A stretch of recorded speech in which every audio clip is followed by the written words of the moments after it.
You know, as a child, my ideas often went beyond the bounds of logical thinking. And one of those ideas was to collect all the games in the world. Are we happy? Here comes the money. Here we go. Money talk. Oh shit. All right.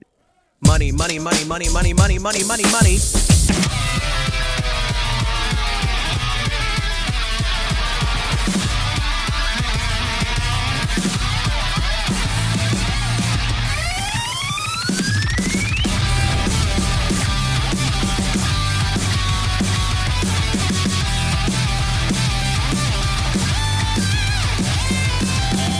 That was a little lyrical digression.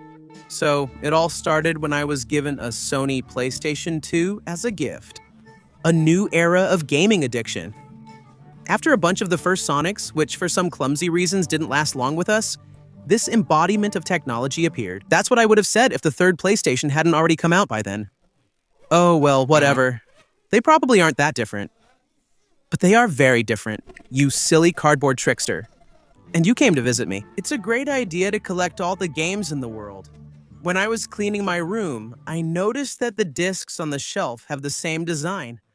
Wow, they had the same color palette. And they fit together perfectly.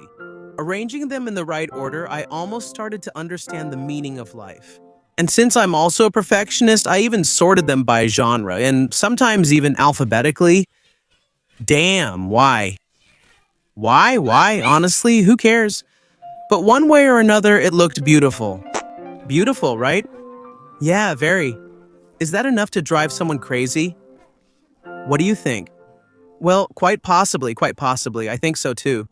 Yeah, you devil, you mean, what? Wait a second, you're that, so where's the horned one then?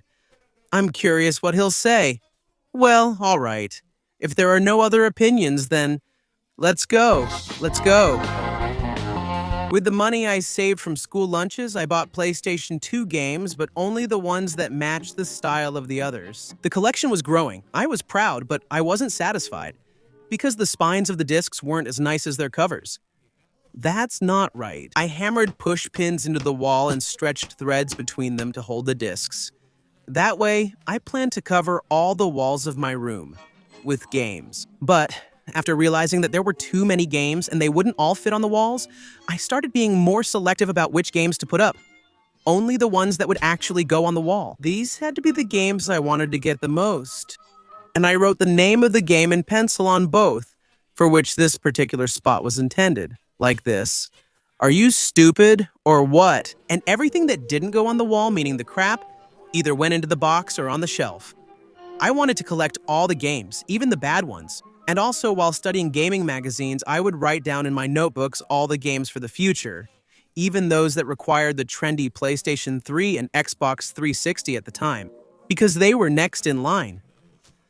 But the first thing that brought me back down to earth was the damn covers on the discs for the PlayStation 2. On the back, the pictures were also graphically impressive and cool, but the game itself looked, to put it mildly, a bit worse.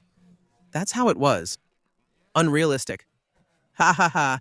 Back then, I didn't understand that the PlayStation 3 and PlayStation 2 versions of games were so different, and that people shamelessly put screenshots from the PlayStation 3 version on the cover of the PlayStation 2 game. I didn't get that either. Because of this, I was often disappointed that my careful choice of games for my shelf turned out to be total garbage. And half of those games ended up in a box labeled not okay. Definitely not okay. Or simply put, don't let me catch you or I'll bite you with codes.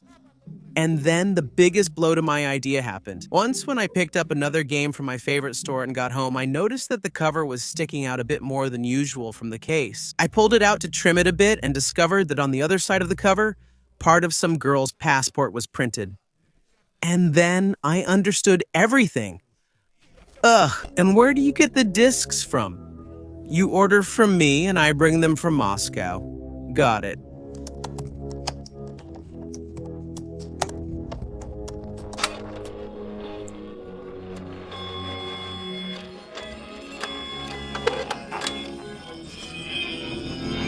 From that piece of the passport, specifically from the registration address, it was clear that the discs were from my own city. And that means he just downloaded the game from the internet himself, printed the cover and the image on the disc. And at that time, I honestly thought those were licensed discs, and that there were no pirated ones on consoles. Although, if you want, bro, I can burn the game onto a blank disc for you.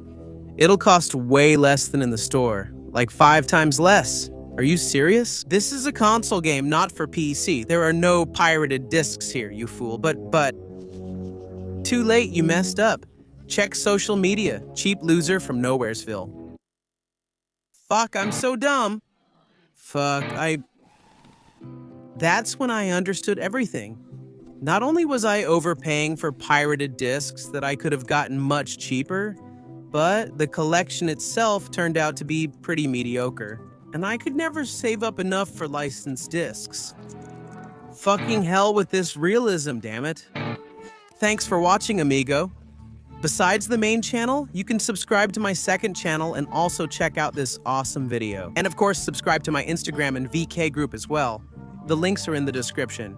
See you soon.